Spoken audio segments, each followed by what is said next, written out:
राजनीतिक इतिहास में एक विशेष महत्व रखता है। मालदा से हम मुर्शिदाबाद जाएंगे, कल उसके बाद बीरभूम जाएंगे और बीरभूम होकर हम झारखंड में प्रवेश करेंगे। तो ये पश्चिम बंगाल पार्ट 2 भारत जोड़ो न्याय यात्रा का है। आज मेरे साथ हमारे NSUI के प्रभारी, AICC के प्रभारी कन्हैया कुमार जी हैं।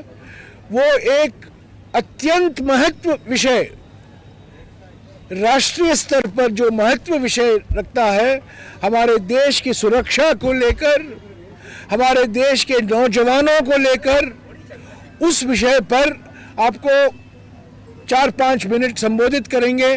उसके बाद जो सवाल है आपके इस विषय पर जो कन्हैया कुमार जी बोलने वाले हैं, और भी विषय जो गर्मा गर्मी में आप लोग उठाते रहते हैं, उन सवालों का जवाब हम देंगे। तो पहला नहीं सुनिए, पहले हमें खत्म करने दीजिए, बाद में आपको जो कुछ सवाल करना है हम सवाल का जवाब देने के लिए तैयार है।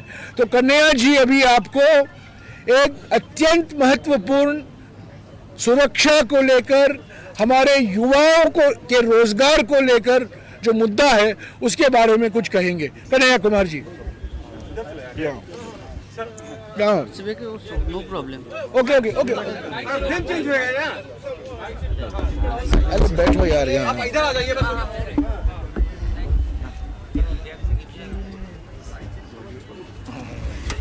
बैठो। अर्जुन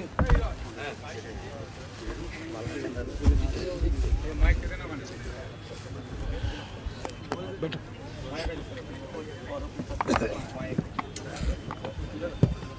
साथियों, सबसे पहले कि जैसा कि आपको हमारे वरिष्ठ नेता जयराम जी ने बताया कि आज हम लोग एक महत्वपूर्ण विषय पे प्रेस कॉन्फ्रेंस कर रहे हैं। जब हम यहाँ मालदा में बंगाल में यह प्रेस कॉन्फ्रेंस कर रहे हैं हमारी भारत जोड़ो न्याय यात्रा के कैंप से, ठीक उसी वक्त दिल्ली में ऑल इंडिया कांग्रेस कमेटी के हेडक्वार्टर में भी प्रेस कॉन्फ्रेंस हो रहा है। और आज आप लोगों को मालूम होना चाहिए कि दिल्ली के जंतर मंतर पर हजारों नौजवान, उनके साथ जो अन्याय हुआ है उस अन्याय के खिलाफ भी आंदोलन कर रहे हैं, संघर्ष कर रहे हैं। और ये अन्याय जुड़ा हुआ है नौजवानों के भविष्य से भी और देश की सुरक्षा से भी। आप सब जानते हैं कि पिछले दिनों जो मौजूदा भाजपा की सरकार है, एनडीए की सरकार है, उस सरकार ने एक योजना लेकर के आई, जिस योजना को उन्होंने कहा अग्निपथ योजना, जिसमें कहा गया कि 4 साल के लिए अग्निवीर बनाए जाएंगे। मतलब पहली बार भारतीय सेना में ठेके पर सेवा देने के लिए नौजवानों को आमंत्रित किया गया। और इससे कई सारे प्रश्न जो है वो पैदा हुए। आप जानते हैं कि देश भर में इसको लेकर के नौजवानों की तरफ से एक प्रतिक्रिया आई, एक जो है तीव्र प्रतिक्रिया आई, और कई जगह जो है हिंसक कार्रवाई भी देखने को मिली। सवाल यह है कि सरकार जो यह कार्रवाई कर रही है, इसका मूल उद्देश्य क्या है। हम समझते हैं कि इस देश के भीतर जब आप रोजगार की हालत देखेंगे, और सेना में भर्ती होना सिर्फ रोजगार का सवाल नहीं है, ओवरऑल आप रोजगार के सवाल को देखेंगे तो 45 साल में देश में इतनी बेरोजगारी इससे पहले कभी नहीं थी। सबसे ज्यादा बेरोजगारी आज भारत में है।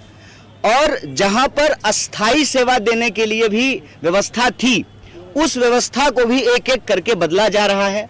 आप जानते हैं कि विभिन्न विभागों में ठेके पे नौकरियां दी जाती थी। अब जो है सेना में भी 4 साल वाली नौकरी लेकर के आए हैं। प्रधानमंत्री 5 साल के लिए बनते हैं, मुख्यमंत्री 5 साल के लिए बनते हैं, MP 5 साल के लिए बनते हैं, और 6 साल के लिए राज्यसभा में 6 साल के लिए बनते हैं। और नौजवानों को सेना में भर्ती कराई जाएगी 4 साल के लिए। उसमें भी 4 में से 3 लोगों को बाहर कर दिया जाएगा और 1 लोगों को नौकरी दी जाएगी। सबको बहाल भी नहीं कराया जाएगा। यह जो सवाल है, इस सवाल के संबंध में एक बात मैं और आपको बता देना चाहता हूं। आनन फानन, बिना किसी सूचना के, बिना किसी जानकारी के और बिना किसी सलाह मशवरा के, आपने कभी नहीं सुना होगा कि सरकार सेना में कोई योजना लेकर के आ रही है, भर्ती की कोई नई योजना लेकर के आ रही है, जिसको लेकर के देश के पूर्व सेनाध्यक्षकों से, रक्षा विशेषज्ञों से, संसद भवन में, संसद की समितियों में, रक्षा समिति में कहीं कोई बहस नहीं हुआ है। अचानक से बस प्रधानमंत्री जी के मन में आता है, पता नहीं रात को कोई सपना आता है या रात को जो है उनके मित्र अदानी कॉल करके कहते हैं कि ऐसा करो, सुबह उठ करके जो है एक नया योजना लेकर के आ जाओ। अचानक से आनन फानन में योजना लेकर के आ जाते हैं। अब इस योजना लाने की क्या जरूरत है, सचमुच इस देश में किसी को नहीं मालूम है, क्योंकि सरकार ने इसके पक्ष में कोई तर्क नहीं दिया है। तो जो पुरानी भर्ती चल रही थी उसको अचानक बंद करने से यह हुआ कि 1.5 लाख लोग, नंबर याद रखिएगा, 1.5 लाख लोग जो सेलेक्ट हो गए उनको जो है नियुक्ति पत्र नहीं दी गई, उनको जो है नौकरी में शामिल नहीं कराया गया। और वो सारे नौजवान पूरे देश भर के अलग अलग इलाके के नौकरी का इंतजार कर रहे हैं। नौकरी कंप्लीट करने के बावजूद, भर्ती प्रक्रिया पूरी करने के बावजूद जो है उनको नौकरी नहीं मिली है और वो लगातार संघर्ष कर रहे हैं। तो कांग्रेस पार्टी जो यह भारत जोड़ो न्याय यात्रा शुरू की है, इस भारत जोड़ो न्याय यात्रा में जो सेंट्रल चीज है वो है न्याय। और हम 5 तरह के न्याय की बात कर रहे हैं। हम कह रहे हैं युवा का न्याय, भागीदारी का न्याय, हिस्सेदारी का न्याय भी उसको कह लीजिए, नारी का न्याय, किसान का न्याय और मजदूर का न्याय। बार बार श्री राहुल गांधी अपने वक्तव्यों में बोल रहे हैं कि जब तक यह 5 प्रकार के न्याय सुनिश्चित नहीं किए जाएंगे तब तक जो है देश को शक्ति नहीं मिलेगी। देश जो है दुनिया भर में विकास की जो रफ्तार है उसके साथ कदम ताल मिला करके नहीं चल पाएगा। इसीलिए आज इस विषय पे जो अग्निपथ के नाम पे, अग्निवीर के नाम पे जो इस देश के नौजवानों के भविष्य के साथ खिलवाड़ किया गया है, इस देश की सुरक्षा के साथ जो खिलवाड़ किया गया है, इसको लेकर के जय जवान के नाम से हम लोग ये प्रेस वार्ता एक वक्त जो है यहाँ भी, मालदा में, बंगाल में भी और दिल्ली में भी कर रहे हैं। इसके माध्यम से हम ये सवाल उठा रहे हैं कि आप इस तरह की योजना को बिना डिस्कशन के लेकर के मत आइए, नौजवानों के भविष्य के साथ खेलना बंद कीजिए और जो 1.5 लाख लोग हैं बिना किसी देरी के आप उनको नियुक्ति पत्र दीजिए और साथ ही साथ इस बात का स्पष्टीकरण कीजिए कि देश में जो बेतहाशा बेकारी है उसके लिए सरकार के पास क्या प्लान है। और सरकार से हम यह मांग करते हैं कि युवाओं के न्याय को आपको सुनिश्चित करना पड़ेगा। जब जय जवान होगा तभी जो है जय हिंदुस्तान होगा। यह बात हम लोगों को समझनी पड़ेगी, क्योंकि भारत दुनिया का सबसे युवा देश है। इसीलिए युवा न्याय के पक्ष में यह प्रेस वार्ता हम आपके समक्ष कर रहे हैं। मैं समझता हूं कि हमने अपनी बात रखी है, अब आपके जो प्रश्न होंगे उसका उत्तर दिया जाएगा। बहुत धन्यवाद। 1 मिनट मैं कह दूं पहले से ही कि अभी जो कन्हैया जी ने कहा है जय जवान जय हिंदुस्तान, उसी के बारे में अगर आपके कुछ सवाल हैं इनसे पूछिएगा। जो राजनीतिक सवाल हैं आपके, मैं अलग से उसका जवाब दूंगा। राजनीतिक सवाल नहीं, पहले इसको खत्म कीजिए, बीच में मत करिए, पहले ये खत्म कीजिए। यंग जनरेशन के लिए है, यंग जनरेशन यहाँ पे भी बहुत दिन तक हो गया है। रेड रोड में, गांधी मूर्ति के नीचे या फिर मेयो रोड में अवस्थान पे है, कलकत्ता में 1000 दिन से ज्यादा। किसी ने, बहुत सारा औरतें हैं जिसने अपना बाल भी मुंडवा लिया, बाल नहीं है उन लोगों के पास, लेकिन नौकरी भी नहीं है उन लोगों के पास। उन लोगों के लिए क्या सोचा है आप लोगों ने? क्योंकि उन लोगों का जो कंप्लेन है, आरोप है, वो ना का स्टेट गवर्नमेंट के खिलाफ है। देखिए, पूर्वोत्तर के राज्यों से होते हुए अभी बीच में हम लोग बंगाल प्रवेश किए थे, अभी बिहार से फिर बंगाल प्रवेश किए हैं। इस पूरे भारत जोड़ो न्याय यात्रा के अगर आप मुख्य बिंदु को देखेंगे तो उसमें हम यही कह रहे हैं कि किसी की भी, कहीं की भी सरकार हो, हम कह रहे हैं कि देश को यदि शक्तिशाली बनाना है तो हमको युवाओं को न्याय देना पड़ेगा, हमको किसानों को न्याय देना पड़ेगा, हमको मजदूरों को न्यूनतम मजदूरी देनी पड़ेगी, मजदूरों को न्याय देना पड़ेगा, हमको महिलाओं को बराबर का सम्मान देना पड़ेगा, उनके काम का जो है बराबर का उचित मूल्य देना पड़ेगा और जिस भी समाज और समुदाय के लोग हैं सबकी हिस्सेदारी हमको सुनिश्चित करनी पड़ेगी। तो यह जो सवाल हम आज आपके समक्ष रख रहे हैं वो हम अग्निवीर से, अग्निपथ से जुड़ा हुआ सवाल जरूर रख रहे हैं, लेकिन अगर आप इसको लार्जर परिप्रेक्ष्य में देखेंगे तो ये सवाल असल में बेरोजगारी का सवाल है। ये सवाल असल में नौजवानों के भविष्य का सवाल है। ये सवाल असल में अगर आप अग्निपथ की योजना को देखेंगे तो देश की सुरक्षा का सवाल है कि आप देखिए कि अग्निपथ की योजना जो है वो जवानों को लेकर के लाई गई है, जो बुनियाद होते हैं हमारी सुरक्षा व्यवस्था के, हमारी जो सैन्य शक्ति है उसकी बुनियाद है, उसकी नींव है, वो उनसे जुड़ा हुआ ये जो है योजना लाई गई है। हम समझते हैं कि देश के किसी भी हिस्से को आप उठा करके देख लीजिए, कोई ऐसा राज्य नहीं है जहां आज बेरोजगारी सर चढ़ करके नहीं बोल रही है। तो कहीं भी नौजवान अपने हक और अधिकार के लिए लड़ रहे हैं, उनकी आकांक्षाओं को, उनकी उम्मीदों को पूरा करने के लिए यह भारत जोड़ो न्याय यात्रा चल रही है। इसको एक्सप्लेन करो यार, इसको उठ के दिखाओ। रिलीज हम आपके सामने आज जो एक पोस्टर रिलीज कर रहे हैं,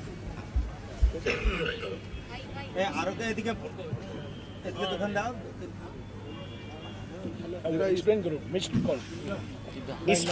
इस पे जो है हम लोग जो है एक नंबर जारी किए हैं। एक जो है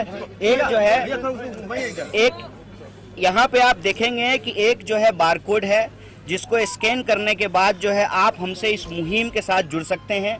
इस मुहिम का नाम हमने रखा है जय जवान और वेबसाइट है www.jayjawan.in और मिस कॉल भी मार सकते हैं जिसका नंबर है 9999 4 times 9 812024। इस पे मिस कॉल मार करके हम देश के नौजवानों से ये अपील करना चाहते हैं, आप जय जवान मुहिम के तहत आपकी जो भी समस्या है, रोजगार से जुड़ा हुआ या आपकी भर्ती से जुड़ा हुआ, और यह जो अग्निपथ योजना है इसके चलते जिनको नौकरियां नहीं मिली है, जो लोग संघर्ष कर रहे हैं, आंदोलन कर रहे हैं, उन तमाम लोगों को इससे जो है जुड़ने की हम अपील कर रहे हैं। नंबर है, एक बार मैं फिर से रिपीट करता हूं, इस मुहिम का नाम हमने रखा है जय जवान और जय जवान के नाम से ही वेबसाइट है www.jayjawan.in और जिस नंबर से आप हमसे जुड़ सकते हैं वो नंबर मैं फिर से रिपीट कर रहा हूं 9999812024। ये नंबर है, इस पे मिस कॉल करके आप स्कैन करके बारकोड से आप हमारे साथ जुड़ सकते हैं, इस मुहिम में शामिल हो सकते हैं। मैं एक मिनट 1.5 लाख युवा हैं हमारे देश में, 1.5 लाख युवा, उन्होंने परीक्षा पास की, सभी प्रक्रिया सफलता से उन्होंने खत्म की और उनको गारंटी था कि वो सेना में भर्ती होंगे और इसके अचानक उनको कहा जाता है कि अभी अग्निवीर आ गया है। ये देखिए, इसके दो मुख्य मांग हैं। एक तो 2019 से लेकर के 2022 के बीच जिन लोगों को सेना में भर्ती कराई गई, जो लोग परीक्षाओं में सफल हो गए लेकिन उनको नियुक्ति पत्र नहीं दिया गया, वैसे 1.5 लाख लोग हैं, उनको नियुक्ति पत्र दिया जाए, एक मांग ये है। और दूसरा कि जो अग्निपथ लाया गया है इसको बिना डिस्कशन का लाया गया है, इसकी एक सीरियस समीक्षा होनी चाहिए और जो इसमें गड़बड़ियां हैं उसको तत्काल प्रभाव से वापस लेना चाहिए। एक मिनट, ये विषय पर, इस विषय पर हाँ पूछिए। आप युवा के न्याय के लिए बता रहा है, यहाँ पर approximately 10 million gig laborers है इंडिया पर, who are most unstructured, they have no PF, no gratuity. What is your plan about them? It's a very beautiful question you have asked. I have a very good example also. अभी पिछले दिनों राजस्थान में हमारी सरकार थी, देश की पहली सरकार है जिसने गिग वर्कर पे कानून पास किया है। तो इसका तो जवाब हम यही देंगे कि इस देश के युवा हमसे जुड़ें, हमने जो भी नंबर दिया है उसके माध्यम से, वेबसाइट के माध्यम से हम जुड़ें और कांग्रेस पार्टी राहुल गांधी जी के नेतृत्व में, माननीय खड़गे जी के नेतृत्व में ईमानदारी से संघर्ष करेंगे युवाओं के रोजगार के लिए। और जो मजदूर हैं, चाहे वो गिग वर्कर हों, असंगठित क्षेत्र के मजदूर हों, संगठित क्षेत्र के मजदूर हों, चाहे ओल्ड पेंशन स्कीम को लागू करने की बात हो, ये तमाम कल्याणकारी योजनाओं को हम लागू करेंगे और सिर्फ बोल नहीं रहे हैं, सिर्फ वादा नहीं कर रहे हैं। जहां हमारी सरकार आई है, गिग वर्कर पे हमने जो है कानून बनाया है। और एक बात और उसमें ऐड कर दूं, अभी 1 साल हुआ है भारत जोड़ो यात्रा की, भारत जोड़ो यात्रा के दौरान ही गिग वर्करों का प्रतिनिधि मंडल राहुल जी से आकर के मिला और फिर हमारी राजस्थान की सरकार ने इस पर कानून पास किया। न्याय का हक मिलने तक।